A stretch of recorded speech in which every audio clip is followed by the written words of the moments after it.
यत् सप्तन्नी मेधया तपसा जगत, यत् पिता। इसका अर्थ क्या है? परम पिता ने भोजन बनाया जब उन्होंने स्वयं को इस ब्रह्मांड के रूप में प्रकट किया। परम पिता ने जब स्वयं को इस संसार के रूप में प्रकट किया या इस ब्रह्मांड के रूप में प्रकट किया, उसके पहले भोजन बनाया। ब्रह्मांड पर विचार करने वाली आत्मा वास्तव में अपने भोजन पर विचार करने वाली चेतना है। फिर से सुन लें आप, ब्रह्मांड पर विचार करने वाली आत्मा वास्तव में अपने भोजन पर विचार करने वाली चेतना है। यह क्या है? ये भोजन 7 प्रकार के, संतुष्टि की 7 वस्तुएं, सृजन की प्रक्रिया में प्रकट होने वाले 7 प्रकार के भोजन हैं। जिन 7 वस्तुओं से हमें संतुष्टि होती है, संतुष्टि की 7 वस्तुएं सृजन की प्रक्रिया में प्रकट होने वाले 7 प्रकार के भोजन हैं। एक भोजन सभी का सामान्य भोजन है। दूसरा भोजन आकाशीय या देवताओं का भोजन है। तीसरा खाद्य पदार्थ स्वयं के लिए जो उपयुक्त है वो भोजन है। ये कितने प्रकार के? ये 3 प्रकार के। देवताओं के भोजन 2 प्रकार के, सामान्य भोजन 1 प्रकार के, और एक भोजन जानवरों के लिए अलग से रखा जाता है। तो इस प्रकार के 7 भोजन। एक भोजन सामान्य, 2 भोजन देवताओं के भोजन हो गए 3 भोजन हो गए स्वयं के लिए जो उपयुक्त है वो 3, और 1 प्रकार का भोजन जो है जानवरों के लिए। इस प्रकार 7 प्रकार के भोजन। लोग सदियों से भिन्न विभिन्न प्रकार के भोजन का अंतहीन उपयोग करते हैं, अर्थात सदियों से विभिन्न प्रकार के भोजन का अंतहीन उपयोग करते आए, फिर भी भोजन समाप्त नहीं होता। ऐसा क्यों है? आप सोचें। और ये सामान्य प्रश्न नहीं है, ये उपनिषद का प्रश्न है कि लोग सदियों से विभिन्न प्रकार के भोजन का अंतहीन उपयोग करते हैं और फिर भी भोजन समाप्त नहीं होता। ऐसा क्यों है? ऐसा कैसे कि खाना खत्म नहीं होता? ये उपनिषद का प्रश्न है। सुह अन्नम अस्ति प्रतिकेन सा देवान अपि गच्छति। वह देवताओं के पास जाता है। इसका उत्तर, वह भोजन देवताओं के पास जाता है और देवताओं की अमरता या अमृत का भागी होता है। सा ऊर्जम उपजीवती। जब वो देवताओं की अमरता या अमृत का भागी होता है तो वो इस वजह से वो खत्म नहीं होता।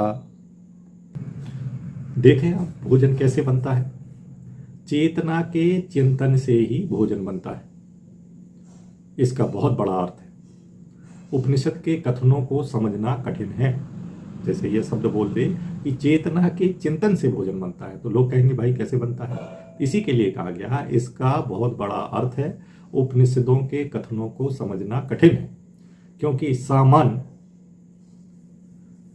अर्थ नहीं मिलता जो केवल व्याकरणिक ढंग से परिच्छेद के अध्ययन से सामने आता है, कि उसको व्याकरण के अनुसार परिच्छेद के अध्ययन से समझ सकते हैं।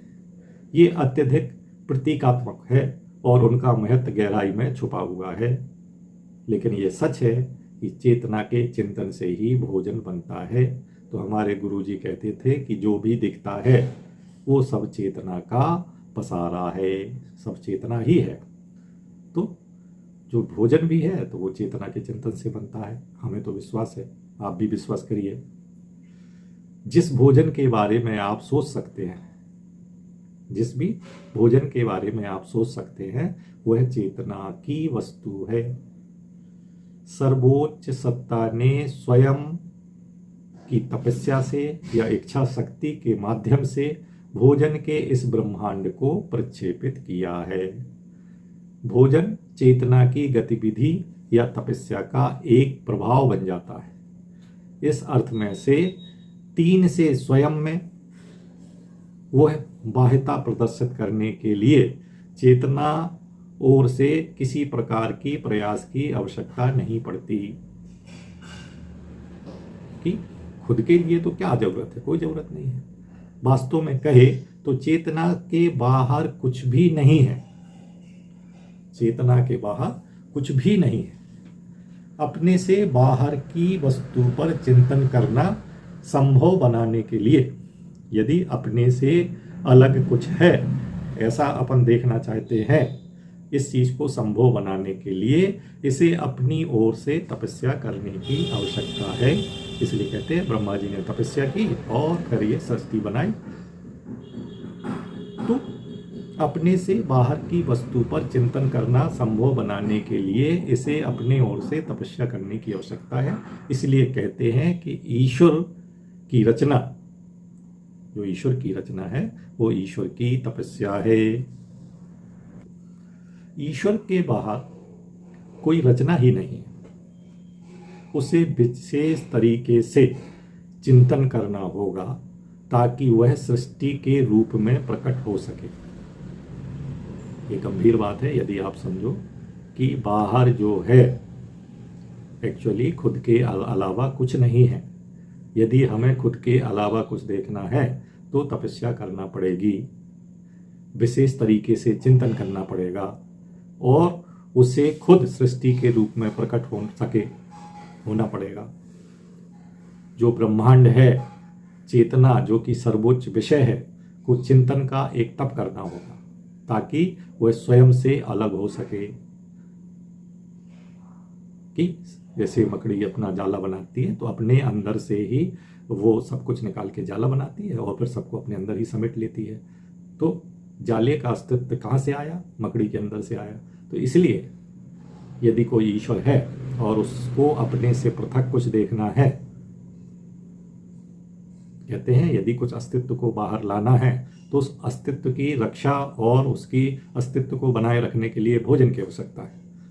तो चेतना में ये चिंतन करना पड़ेगा, ये तपस्या करना पड़ेगी और वो भोजन कहाँ से निकलेगा? खुद के ही द्वारा निकलेगा, खुद ही भोजन के रूप में प्रकट हो जाएगा और वो भोजन खुद के लिए ही होगा। तो वही कहते हैं कि जो चिंतन का एक तप करना होगा ताकि वह स्वयं से अलग हो सके। दूसरा, अपने स्वयं के लिए तो परमात्मा ने एक जबरदस्त तपस्या के माध्यम से उस ब्रह्मांड पर विचार किया जिसे हम सभी प्राणियों के भोजन के रूप में अपने सामने देखते हैं। कि ये जो ब्रह्मांड की जितनी वस्तुएं हैं ये उनके भोजन के लिए हैं। सामान्य भोजन जो सभी करते हैं, ये सबकी साझा संपत्ति है। इस संसार में कोई भी किसी भी चीज का स्वामी नहीं हो सकता, केवल किसी वस्तु का ट्रस्टी हो सकता है, स्वामी नहीं। आप किसी भी चीज के मालिक नहीं हो सकते। आपने कुछ भी उत्पादन नहीं किया है तो मालिक कैसे? आपने इसे नहीं बनाया है, इसे साथ नहीं लाए तो आप अपना कैसे कह सकते हैं? यही कारण है कि यहां जो कुछ है वो ईश्वर ने खुद से प्रकट किया है और खुद के लिए प्रकट किया है। तो वो आपका नहीं है। यदि वो आपके पास है तो वो आपकी धरोहर है, उसमें से आप कुछ लेते हैं तो उसको आपको कुछ देना पड़ेगा। तो दो चीजें कहते हैं कि इस संसार में जो है अंतहीन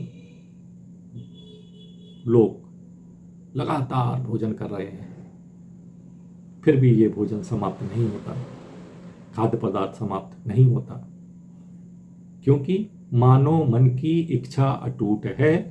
तो जब तक कोई इच्छा मौजूद है तब तक वस्तु मौजूद रहेगी।